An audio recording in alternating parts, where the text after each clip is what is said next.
If you are over 40 and still living paycheck to paycheck, you have already crossed a silent threshold you did not even know existed. This is why you feel the walls closing in whenever the month ends.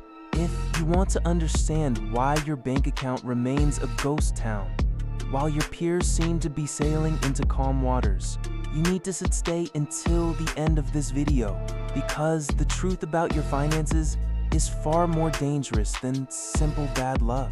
Before we peel back the layers of this silent disaster, take a moment to drop a comment below with the word clarity so we can track who is finally ready to stop drifting and start steering. Most men over 40 operate under the haunting sensation that they are just one promotion, one lucky trade, or one side hustle away from fixing everything.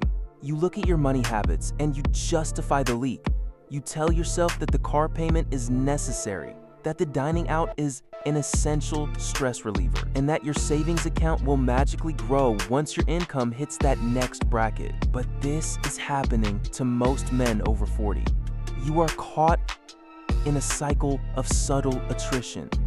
You are losing ground every single day, not because of a grand catastrophe, but because of 1,000 tiny paper-cut expenses that you have learned to ignore. The tension you feel in your chest at 3 in the morning is not just stress. It is your intuition signaling that you are losing a war you have not yet admitted you are fighting. This is the real reason you cannot save money. It is not because you are underpaid or because the economy is rigged against you. The real reason is that your lifestyle is a mirror held up to your insecurities rather than your goals. You are spending to maintain a version of yourself that no longer exists, chasing a status that provides zero utility. You are buying comfort to soothe the exhaustion of a middle-class struggle that feels like a treadmill with no off switch. The hidden trap is the psychological attachment to the illusion of being established. You pretend to be fine, and in that pretense, you lose the ability to be honest about your financial reality. Everything you have been told about money is wrong. You are told that if you work harder and put in the hours, the math will eventually favor you. But that is a lie designed to keep you laboring in the dark. Saving money is not about the amount you earn. It is about the speed at which you bleed. Most men fail because they confuse spending with listening. They define their success by the inventory of their possessions. You are broke because you have built a life that requires a permanent state of emergency to sustain. This is where most people get stuck. You start by cutting the obvious costs, canceling the subscriptions, and eating at home for a week. You feel a momentary sense of victory, a surge of control. But this is only part of the problem.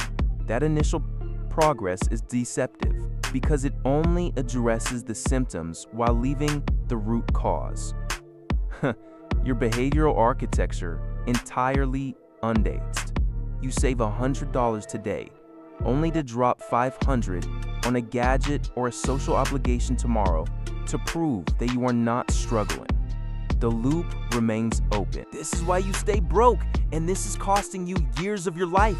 When you trade your time for money and then trade that money for depreciating assets, you are essentially paying for the privilege of working until you die. Every dollar you spend on something that does not build your future is a minute of your life you have surrendered. You are burning your own freedom to keep the lights on in a house you do not own, figuratively speaking.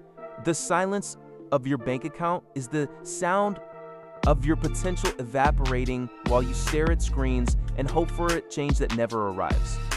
Here is how to fix your money, starting with the absolute basics of survival. First, you must execute a total audit of your past 3 months.